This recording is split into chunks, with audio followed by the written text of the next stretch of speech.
देखिए, depth of acupuncture में second day की क्लास में आप सबका स्वागत है। उस दिन हम बता रहे थे, चर्चा की थी कि एक्यूपंक्चर का रहस्य क्या है, एक्यूपंक्चर की गहराई क्या है, राइट। अब हम देखेंगे कि mode of acupuncture, mode of acupuncture. हमने उस दिन एक्यूपंक्चर की जो हमने परिभाषा के बारे में हमने जिज्ञासा की थी, तो नॉर्मल जो हम बुक्स में एक डेफिनेशन पढ़ते हैं कि acupuncture is a natural science, है ना, रेशनल मेथड ऑफ थेरेपी, ये जो भी हम पढ़ते हैं वो अच्छा है। लेकिन एक्यूपंक्चर प्रश्न ये खड़ा होता है कि ऑटोमेटिक एक्यूपंक्चर कैसे होता है।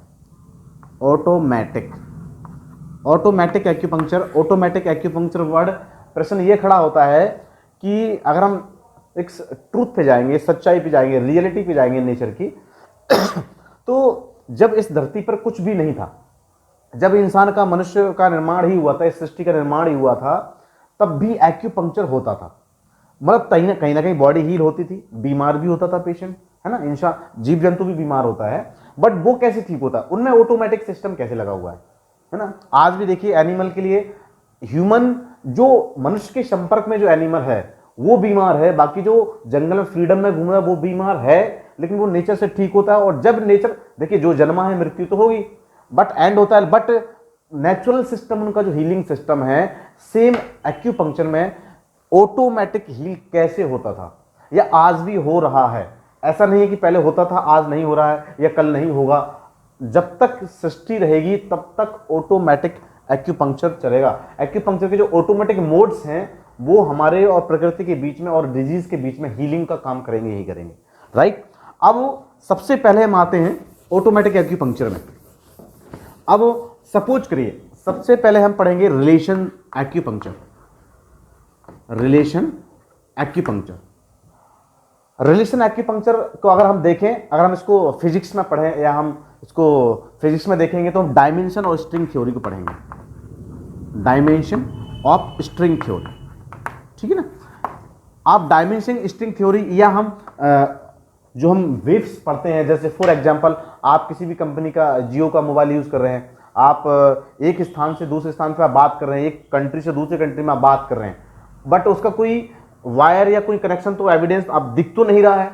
बट एक वेव से जो नेटवर्क, एक वेव है, उसके माध्यम से जो आपका एक कम्युनिकेशंस बना हुआ है, सेम वैसे ही जब हम किसी के साथ रिलेशंस करते हैं, और जब आपका रिलेशन का इंपैक्ट नेगेटिव एंड पॉजिटिव या ऑब्स्ट्रक्टिव, ठीक है ना, नेगेटिव, पॉजिटिव एंड ऑब्स्ट्रक्टिव या कॉन्ट्रावेक्टिव, मतलब कि कॉन्ट्रावेक्शन की, आप सपोज करिए कि मैं आपसे बात कर रहा हूं, मैं आपको पढ़ाना चाहता हूं, लेकिन आपकी तरफ से कोई कॉन्ट्रावेक्टिव की कोई दूसरे ही चैप्टर की बात कर दे, मतलब एक मार्ग उल्लंघन कर देना, मार्ग से दिशाहीन कर देना, कॉन्ट्रावेक्टिव रिलेशनशिप। इस तरह का जब रिलेशनशिप करते हैं, तो वेव्स, जो वाइब्रेशंस हमारे बॉडी और माइंड और हमारे हार्मोन सिस्टम पर जब अटैक करती हैं, तो हमारा इंसान का एक बिहेवियर, इमोशन चेंज होता है। That is called relation acupuncture. अब देखिए, इसके हम बड़े लेवल पर बात करते हैं, छोटे लेवल, फैमिली लेवल में बात करते हैं। आपकी फैमिली में 5 लोग रहते हैं, लेकिन 5 लोगों में कोई ना कोई रिलेशन होता है। अगर उस रिलेशन के मुताबिक अगर उसको एक रिस्पॉन्स नहीं मिलता है, उसको एक जो उसकी इच्छा होती है उसके अकॉर्डिंग उसका रिलेशनशिप का एक वाइब्रेशंस अगर नहीं मिलती है, तो उसका एक जीने का तरीका, उसके साथ बर्ताव का तरीका बदल जाता है। ये जो बर्ताव का तरीका जो बदल रहा है ह्यूमन बॉडी में, वो कैसे, उसके दिमाग को कैसे पता चला कि मुझको ये रिएक्शन देना चाहिए, मतलब बॉडी ने ऐसा एक्शन क्यों किया, वही हमारा सिस्टम है एंडोक्राइन सिस्टम, यानी हार्मोनल सिस्टम। अगर हमारी बॉडी से हार्मोन सिस्टम हटा दिया जाए, तो हमारी बॉडी वास्तविकता में सेंसलेस हो जाएगी, एक इमोशन लेस हो जाएगी, राइट। इसीलिए वही सिस्टम हमारा बॉडी से कनेक्ट है, इसलिए रिलेशन एक्यूपंक्चर। अब कोई पेशेंट हमारे पास आता है, अब हम एक एग्जांपल देते हैं एक डिप्रेशन के पेशेंट का, राइट। अब एक डिप्रेशन का पेशेंट होता है, हम आपको अलग अलग कॉज बता रहे हैं, और उस डिप्रेशन के पेशेंट का एक वाइफ के साथ बहुत गहरा झगड़ा हो जाता है, बहुत बड़ी लड़ाई हो जाती है, और समझिए कि थाना कचहरी हो जाता है, राइट। अब उसको डिप्रेशन हो गया, अब डिप्रेशन हुआ, अब उसका डॉक्टर ट्रीटमेंट कर रहा है, मेडिसिन ट्रीटमेंट कर रही है, बट डिप्रेशन की कंडीशन बनी कैसे? कैसे बनी? क्रिएट कैसे हुई? रिलेशनशिप के, राइट, रिलेशनशिप की वजह से बनी। यानी रिसेप्शन में क्या आया? ऑब्स्ट्रक्शन, ऑब्स्ट्रक्शन, ठीक है ना, कॉन्ट्रावेक्शन, मार्ग उल्लंघन, ठीक है ना, अंडरस्टैंडिंग मिसअंडरस्टैंडिंग हुई ना। ये रिलेशन उसने दोनों के एक्यूपंक्चर ब्रेन यानी इमोशनल एक्यूपंक्चर हुआ और डिप्रेशन क्रिएट हुआ। अब डिप्रेशन क्रिएट हुआ, जब डिप्रेशन बनता है तो लीवर की ऊर्जा ब्लॉक हो जाती है, लीवर की ऊर्जा, लीवर की स्टैग्नेशन, लीवर की एनर्जी ब्लॉक होगी। लीवर की जब एनर्जी ब्लॉक होगी तो क्या होगा बॉडी के अंदर? बॉडी पेन, बॉडी में पेन हो सकता है, बॉडी में पेन हो सकता है, और इमोशनल ब्लॉक हो सकते हैं, एंड हीट क्रिएट हो सकती है बॉडी में, हीट क्रिएट हो सकती है, and blood and circulatory system block हो सकता है, सर्कुलेटरी सिस्टम ब्लॉक हो सकता है, सर्कुलेटरी सिस्टम ब्लॉक हो सकता है। इसके साथ साथ जब लीवर की एनर्जी ब्लॉक रहेगी तो बॉडी के अंदर इंटरनल विंड जो है, जो पैथोजेनिक विंड है वो जनरेट हो जाती है, या लीवर का काम करने का तरीका एंग्री हो जाता है, गुस्सा हो जाता है। तो ऐसा डिप्रेशन का पेशेंट का इमोशंस एंगर हो जाएगा and damage the spleen, and damage the spleen. और स्प्लीन जब डैमेज होता है, स्प्लीन का जब एनर्जी लेवल कम होता है तो बॉडी में डैम्पनेस जनरेट होती है, और डैम्पनेस जनरेट होने की वजह से, मतलब डैम्पनेस क्या है? फ्लेम, बलगम, इसको आयुर्वेदा में कफ कहा जाता है। जब कफ जनरेट होगा और वो जनरेट एक्यूमुलेट होगा कहां पर? एक्यूमुलेट कहां पर होगा? हमारे सेक्सुअल डिसऑर्डर पर, सेक्सुअल फंक्शन, रिप्रोडक्टिव ऑर्गन पर, रिप्रोडक्टिव ऑर्गन पर, राइट, रिप्रोडक्टिव ऑर्गन पर होगा। और ऐसा पेशेंट इंपोर्टेंस का शिकार हो सकता है। ऐसे पेशेंट, आप देखिए डिप्रेशन से क्या हुआ? इंपोर्टेंस की डिजीज, इंपोर्टेंस हो गया, इंपोर्टेंस हो गया, राइट। अब देखिए कहीं ना कहीं इस इतनी बीमारी का उसको क्या हुआ? डिप्रेशन हुआ, उस रिलेशनशिप खराब होने से डिप्रेशन हुआ, फिर इंपोर्टेंस हुआ, ठीक है ना, और बॉडी में डाइजेस्टिव डिसऑर्डर हो सकते हैं, एंड उसकी बॉडी में एंजाइटी क्रिएट हो गई। कारण क्या है बीमारी का? Relation acupuncture. कारण क्या रहा? Relation acupuncture. और सिम्टम्स क्या रहे? इन डिजीज फॉर्म में।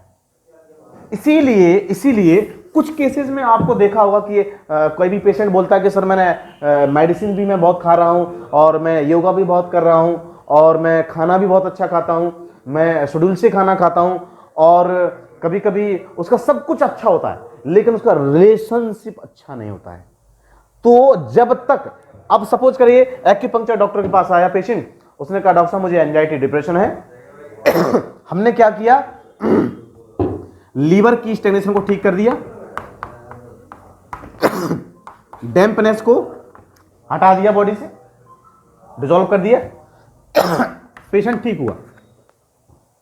लेकिन हमने उसको गाइड किया, काउंसिल किया कि भाई ऐसा ऐसा है, ऐसा इमोशंस आप ना करें, राइट। हमने गाइड किया। तो जो लीवर की स्टैग्नेशन और हमने डैम्पनेस को रिजॉल्व किया तो उसका इंपोर्टेंस ठीक हुआ। इंपोर्टेंस, आप सोचिए इंपोर्टेंस के पीछे कितनी मेडिकल साइंस, कितना मेडिसिन का क्लेम करती है, ये होता है। लेकिन जब तक आप उसका रिलेशन एक्यूपंक्चर यानी डिप्रेशन यानी लीवर की स्टैग्नेशन और डैम्पनेस सही नहीं हुआ तब तक कोई ट्रीटमेंट नहीं हो सकता। इसी को होता है रिलेशन एक्यूपंक्चर। अब रिलेशन एक्यूपंक्चर में 3 मोड आते हैं, फिजिकल एंड मेटाफिजिकल,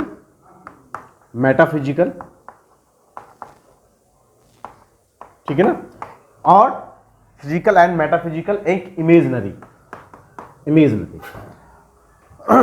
फिजिकल में क्या था कि जैसे मैं आपसे सामने बात कर रहा हूं और मैं आपसे ऐसा झगड़ा करता हूं, फिजिकल रिलेशन एक्यूपंक्चर।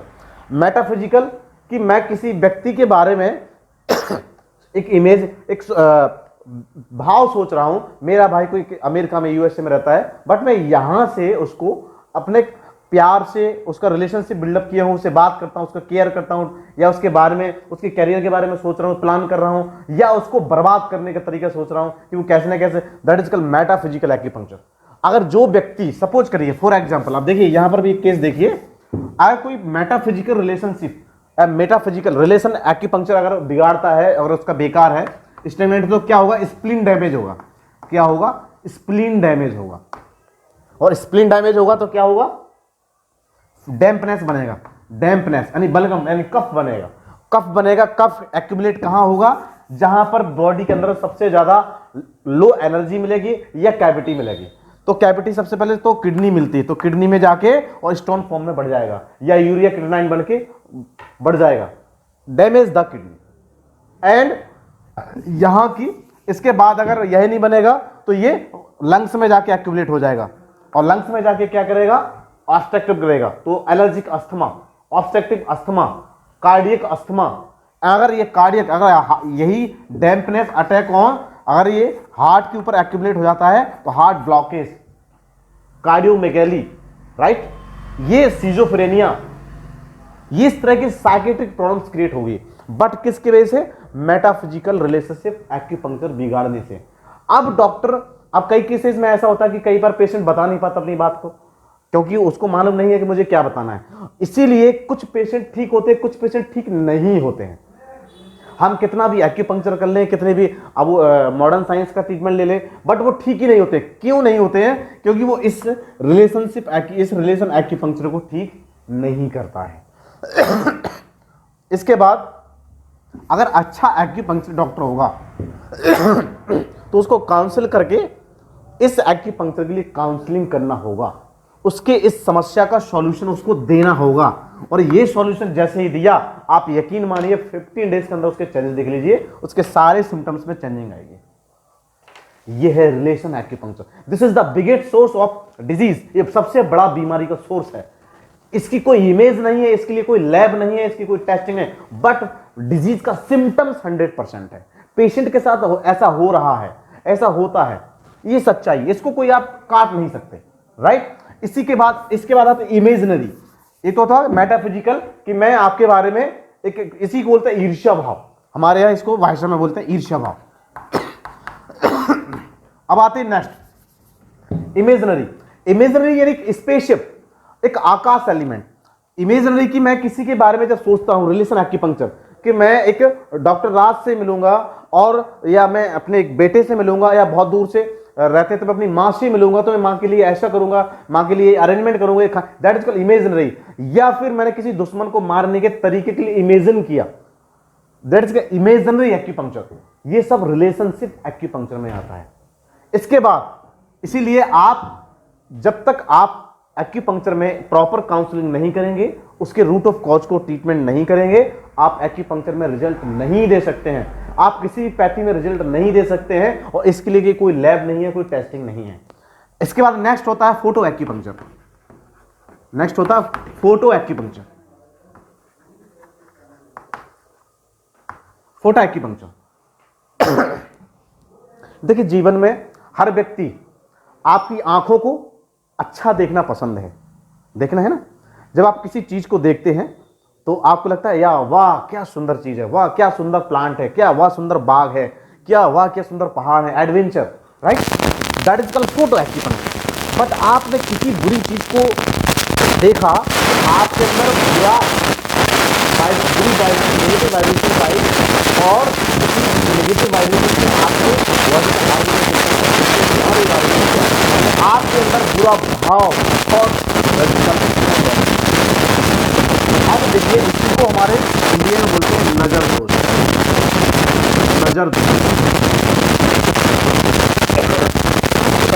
जब आप किसी भी चीज को आप विजन से देख लेते हैं, तो या तो उसको नजर लग जाती, तो क्रैक हो जाती है, टूट जाती है, या किसी इंसान को तो बीमार हो जाता है, इल हो जाता है। इल क्या होता है, मेंटल इलनेस हो जाती है, फिजिकल इलनेस भी हो सकती है, ऐसा प्रैक्टिकल है। तो नजर दोष, इसको होता है फोटो एक्यूपंक्चर।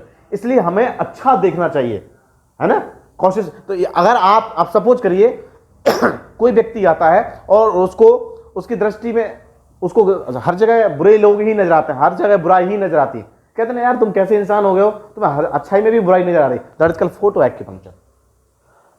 अब आप ऐसे आदमी का सपोज करिए जिसका फोटो एक्यूपंक्चर खराब है, अब उसका नेगेटिव फोटो एक्यूपंक्चर है, सपोज करिए उसका eyes vision related to liver, अब उसका लीवर में ही प्रॉब्लम होगा, अब उसका इंडाइजेशन होगा, है ना, एंग्री होगा, गुस्सा होगा, मसल स्टिफनेस में पेन होगा, मस्कुलर पेन होगा, या मस्कुलर डिफॉर्मिटीज हो सकती है, राइट। ऐसे आदमी के साथ ये दिक्कत होगी। और जब लीवर का प्रॉब्लम ब्लॉक होगा तो उसके साथ कई प्रकार के emotional, psychiatric problems and physical problems हो सकती हैं।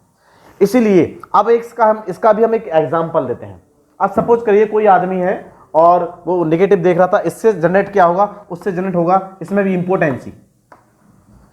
इंपोर्टेंसी। हमारे पास एक केस आया था जब हमने अपनी लाइफ में एक ऐसा केस देखा हुआ है कि जिसने मतलब उसका एक नजरिया देखने का बहुत नेगेटिव था, वो किसी भी फीमेल्स को या मेल्स को देखकर उसका नेगेटिव नजरिया था। उसका रिजल्ट ये रहा कि उसका लीवर फैटी लीवर रहा, और फैटी लीवर होने के बाद उसका इंपोर्टेंसी हो गया। इंपोर्टेंसी हुआ तो उसके या चाइल्ड ही नहीं हुआ, इनफर्टाइल हो गया वो। और ऐसे केस को हमने लीवर की स्टेग्नेशन ठीक करके और उसको काउंसिल करके, क्योंकि शब्द एक्यूपंक्चर, अब हमें यहां शब्द एक्यूपंक्चर देना पड़ेगा, शब्द एक्यूपंक्चर, कि उसको शब्दों से उसको काउंसिल करके उसके प्रॉब्लम को सॉर्ट आउट किया और ऐसा केस सॉल्व हुआ। That is called photo acupuncture. Clear. अब इसके बाद आते हैं, ऐसे बहुत सारे मोड्स हैं जो हमारे लिए फिजिकल एक्यूपंक्चर करने से पहले हमें मेटाफिजिकल एक्यूपंक्चर को करना पड़ेगा। अगर कोई पेशेंट आता है और डॉक्टर का बिहेवियर सही नहीं है, आधा पंक्चर आपका पेशेंट वही नेगेटिव हो गया। अरे डॉक्टर से गए थे, डॉक्टर तो बड़ा ईगोइस्टिक है, डॉक्टर बड़ा गुस्से में बात करता है। इसलिए आपका रिलेशन एक्यूपंक्चर, आपके पास पेशेंट आने से पहले आपकी स्माइल जो है रिलेशन एक्यूपंक्चर करती है। आपका प्यार से बात करना पेशेंट के लिए एक्यूपंक्चर का काम करता है। आपका प्यार से काउंसलिंग करना एक्यूपंक्चर का काम करता है। आप प्यार से उसकी काउंसलिंग करेंगे, एक्यूपंक्चर का काम करेगा। उससे प्यार से आप उसको केयर करेंगे, एक्यूपंक्चर का काम करेगा। That is really acupuncture, biggest acupuncture. ऐसे ही पहले हमारे जब धरती पर मनुष्य, जब एक्यूपंक्चर नीडल नहीं था, ये नीडललेस एक्यूपंक्चर है। और इस एक्यूपंक्चर का शिकार हर व्यक्ति है। हर व्यक्ति के घर में एक्यूपंक्चर होता है, हर चीज के अंदर एक्यूपंक्चर होता है। बिना रिलेशन के जीव, एनिमल भी नहीं है और ह्यूमन बीइंग भी नहीं है। कोई भी ऐसा इस धरती पर नहीं है जो बिना किसी ना किसी, हमारा प्रकृति के साथ भी रिलेशंस है, हमारा एनिमल के साथ भी रिलेशंस है, हमारा एलिमेंट के साथ भी रिलेशंस है, हमारा सोसाइटी के साथ भी रिलेशंस है। हर व्यक्ति के साथ कहीं ना कहीं लिंक है। और अगर इसमें ऑब्स्टेटिक कॉन्ट्रैक्टिव आपका रिलेशन एक्यूपंक्चर खराब रहता है तो आपके डिजीज का कारण और या आपकी डिजीज परमानेंट क्योर नहीं हो सकती है। दैट इज का रिलेशन एक्यूपंक्चर, फोटो एक्यूपंक्चर। चलिए नेक्स्ट क्लास में हम आपको और विस्तार से इसके बारे में डिस्कशन देंगे। कोई भी क्वारीज है तो आप कमेंट्स करके हमसे जानकारी ले सकते हैं। Okay, thank you.